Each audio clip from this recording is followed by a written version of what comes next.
a mosquito-transmitted disease which haunted the nation for centuries. So far, Castro's touch of socialism was a success. However, since the beginning of Castro's rule in 1959, Castro implanted laws that took approximately 500,000 political prisoners. Under his nation, it was against the law to write a letter to the government. It was illegal to meet and discuss the economy, to speak to international reporters, to have communications with human rights. The government also wanted to know the location of every Cuban citizen. So Castro implanted a law stating that you must not visit any friends, relatives, or anyone outside your residential area without government permission. People who broke these laws became political prisoners under concentration camps. Castro would also put in concentration camps people who were considered different. This mainly meant people with religious ideas, or anyone who practiced a religion.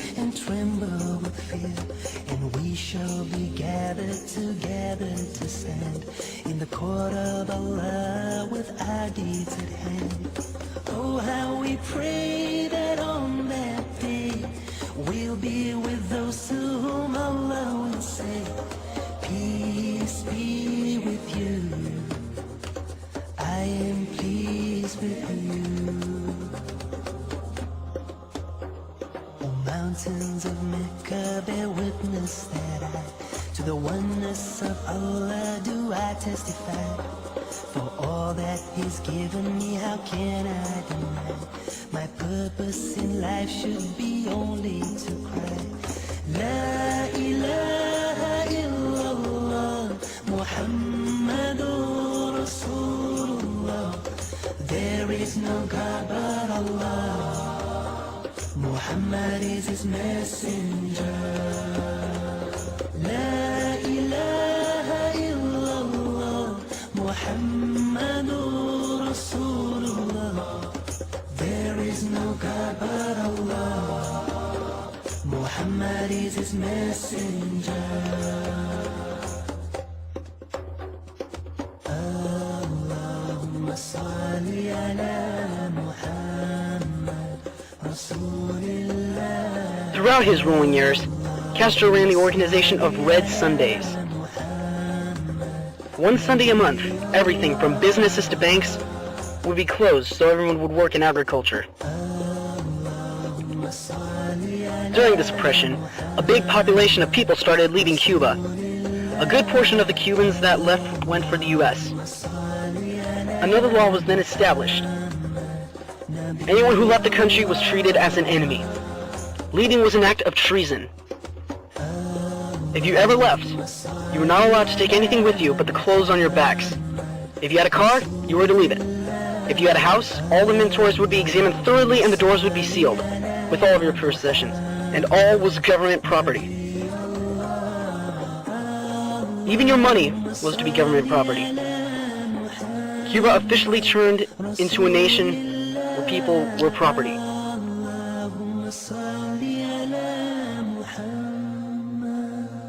After some time passed, it was becoming clear to the nation about Castro's communist intentions. One of the major changes was the change of currency. Following his Marxist beliefs, Castro changed the currency, for he thought that anyone who was rich couldn't help change society. Castro one day announced that anyone who had money in the bank will have the money exchanged for them. One day the currency was changed so everyone had the same amount of money, resulting in people losing large amounts of their life savings. It was official that Castro was a dictator. He gained his power through force and oppressed the people through laws established through no consideration of the people. When the United States found out about this oppression, they decided to take matters into their own hands.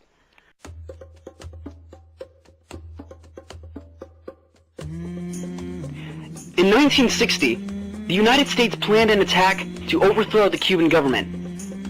President Dwight Eisenhower assigned the CIA's Special Activities Division to gather and train Cuban exiles for a later invasion of Cuba. The idea was proposed by Eisenhower and approved by John F. Kennedy.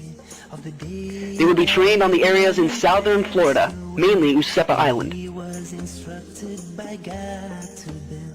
a house of peace where people will pray, and they will come on every lean camel and out of every ravine for the purpose of praising Allah. After various proposed plans and gatherings of many military needs, in 1961, the CIA gathered enough Cuban exiles to form the Cuban Revolutionary Council in the government. This council's job was to plan, direct, and coordinate the invasion. Cuba's Security Intelligence Network and Brigade expected an invasion coming. Just a year before, all of Cuba's means of production was in the hands of the government, and the general Cuban population couldn't have been less informed. It was April 1917, and the 1,300 exiles landed on the Bay of Pigs. With the expectation of support from the local population, they planned to cross over to Havana, the capital. The invasion overall was an epic fail. This was due to the expectation from the government of the attack. The exiles were greatly outnumbered, aerial support was planning failed, and request of assistance from the Navy was rejected by Kennedy. The invasion only lasted until the 19th, being stopped by Castro's army. About 100 have been killed in the battle, while the rest were taken as prisoners.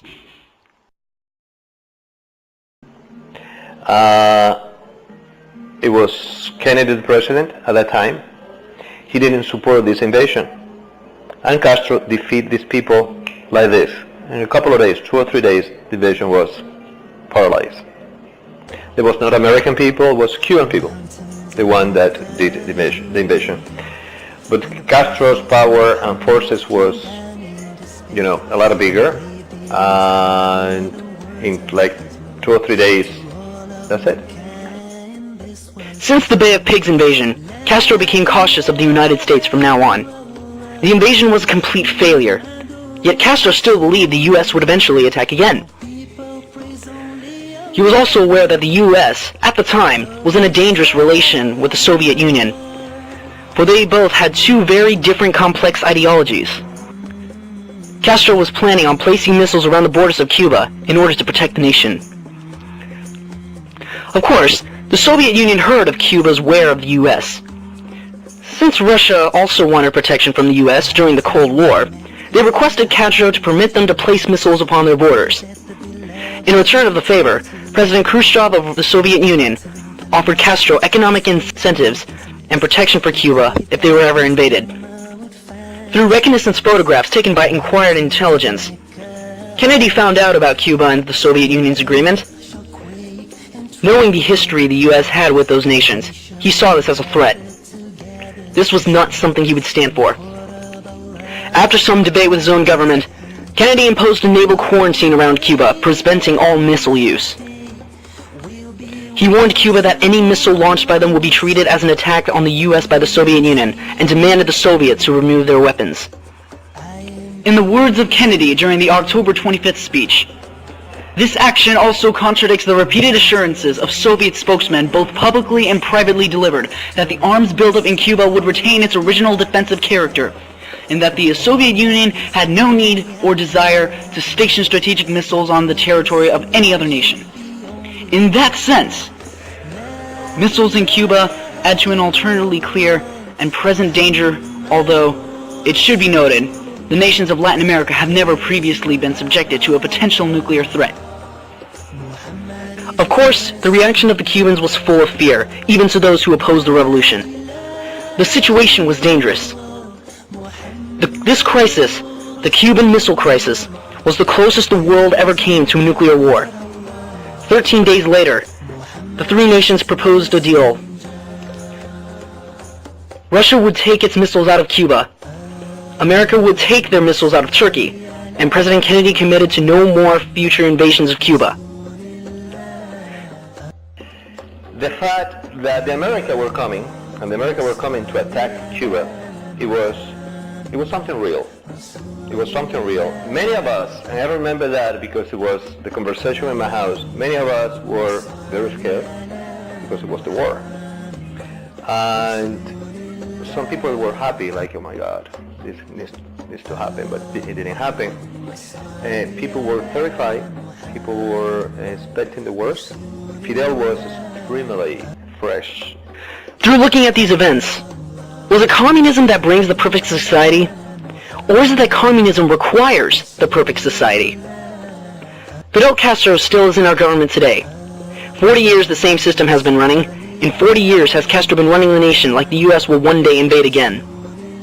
Giving fake warnings, educating the people to prepare for the next attack, even training his own military to prepare the next attack. The question remains, is it communism that brings the perfect society, or is it that communism requires the perfect society?